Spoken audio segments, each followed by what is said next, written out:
مقومات الحياه في هذه البلاد هذه.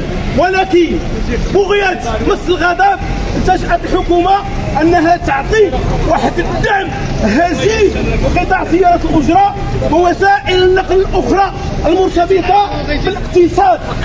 ولكن اللي كنتفاجئوا هو انه منذ هذه العمليه هذه كنتوصلوا مجرد ديال 15 دفعه من اصل 31 دفعه، يعني اننا كنضيعوا 16 دفعه من هذا الدعم هذا. هاد 16 دفعه فين كانت؟ هاد 16 دفعه خرجت من الجيوب ديال المهنيين ومشات للشركات ديال المحروقات. يعني هذه المساله هذه كتدخل في الجانب القانوني بما يسمى بالاطراء بلا سبب. ولهذا ندعو جميع النقابات الممثله للقطاع انها تاخذ على عاتقها في الجانب القانوني انها تدافع على هذه الشريحه هذه من خلال رفع دعاوى قضائيه التي تهدف الى الاغتناء قطاع سيارة الأجرة ولا الاحتجاجات المعروفة السلمية ديال السائقين المهنيين اللي ملي كيكون شي إشكال رجعوا شوية الإخوة، رجعوا شوية ليه، رجعوا السيارة حيت السيارة ورجعوا ليه.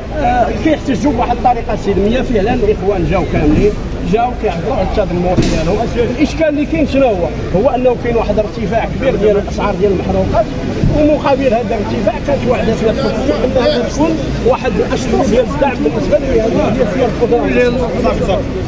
باش تكون واحد الاشطر ديال الدعم بالنسبه للمهنيين ديال سياره الاجره. اول حاجه هذاك الدعم هو هزيل لا يغطي الخسائر اللي كيعرفها السائق المهني، لان السائق المهني هو المتضرر.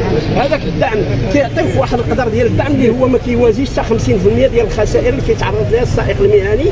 حنا قلنا تضامنا مع المواطنين المغاربه اننا نحافظوا على الاستقرار ديال الاسعار وديال الاثمان ديال الركوب على متن سياره الاجره، يعني نحافظوا على ذاك الثمن يبقى مستقر في ذاك الثمن ديالو، لان اصلا القدره الشرائيه عند المواطنين المغاربه فهي ضربات بزاف من جراء ارتفاع جميع المواد الاساسيه وجميع المواد اللي هي استهلاكيه ارتفعت بالنسبه للمواطنين. والمواطنين زعما راه لا اله الا الله، وحنا راه جزء من المواطنين وكنشعروا بداك الشيء اللي كيشعروا به، وحتى حنا اكتوينا باللهيب ديال ارتفاع ديال هذه الاسعار.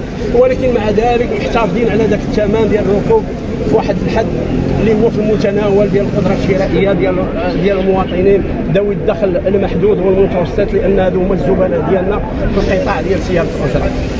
الوغ دابا حاليا هي الا جينا نحسبوا ديك الاشطار كاين واحد 31 شطر ولا 31 دفعه 31 دفعه خدينا فيها 15 دفعه. يعني بالنسبه الا جينا نحسبوا كاين واحد 16 دفعه اللي ضايعين فيها السائقين المهنيين. 16 دفعه ديال الدعم اللي هي الدفعه فيها 2200 درهم بالنسبه لسياره الاجره الصنف الاول و1600 درهم بالنسبه لسياره الاجره الصنف الثاني.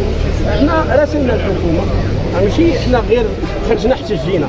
كاينه مراسلات الحكومه، كاينه مراسلات الوزاره الداخليه، كاينه مراسلات وزاره الماليه، يعني جميع المصالح اللي هي مستشعرناها. كاين حوارات، كاين نداءات درناهم عبر وسائل التواصل الاجتماعي وعبر القنوات اللي هي الصحفيه والاذاعيه على قبل اننا نتوصلوا بهذيك الاشطر ديال الدعم، لان السائق المهني يعيشوا حاله من الافلاس. اغلبيه ديال السائقين المهنيين عندهم دي كريدي واخدين البارتمات كيخلصوا واحد التريته شهريا، عندهم التزامات ما يخص الابناء ديالهم، يعني عندهم امراض مزمنه، عندهم امراض مكلفه. مؤخرا خرجوا لنا بهذه التغطيه الاجتماعيه اللي هي تغطيه صحيه اساسيه على المرض وكاتبين ذات اجباريه، وفعلا جات اجباريه يعني ذاك السائق المهني مجبر انه يخلص هذيك 200 درهم شهريا. 200 درهم ملي غيجيبها السائق المهني هي تزادته فوق هذيك المصاريف اللي طلعت ديال المحروقات. يعني هذا الشيء كامل كيدفع السائقين انهم يعيشوا واحد الحاله ديال التذمر وواحد الحاله ديال الاحتقان، ويحسوا ان هذه الحكومه تخلات عليهم وهذه الحكومه خذلاتهم، وهذه الحكومه يعني ما كتشوفش لي زانتيري ديال ذاك المواطن البسيط. لان دابا ولينا كنشوفوا واحد الحرب معلنه على الكداح في هذه البلاد، يعني الكداح مسلطه عليهم واحد السيوف دابا حاليا، فيما دار الكرا، دار المواد الاستهلاكيه، دار اي حاجه. يعني كاين واحد الارتفاعات يعني واحد ارتفاعات قياسيه وما عمرنا عرفناها في الاسعار ديال جميع الوسائل. دابا حاليا المهنيين ديال سياره الأجرة ضروريات الحياه ما بقاوش يوصلوا ليها، المهنيين ديال سياره الأجرة فاض بهم الكيل وخرجوا باش يوصلوا الصوت ديالهم، خرجوا باش يوصلوا الصوت ديالهم لهاد المسؤولين.